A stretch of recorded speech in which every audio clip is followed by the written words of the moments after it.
As I said, the number one point is that the current reactor will not be completed.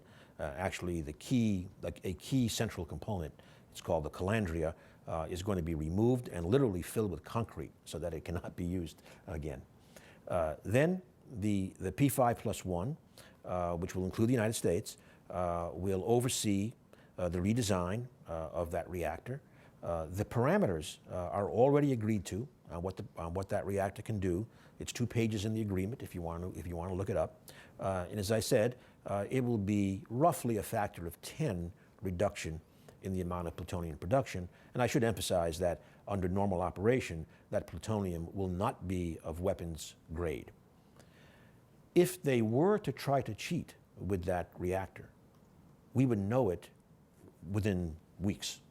And they would be still years away from the ability to turn that plutonium into a weapon. So we have a lot of time. But as I said, belt and suspenders. Even with that great reduction in plutonium, we are requiring them to send the irradiated fuel, which is where the plutonium resides, out of the country for the lifetime of the reactor, so the plutonium won't be there in the first place. Secondly, they can't do reprocessing or reprocessing R&D, as the questioner noted.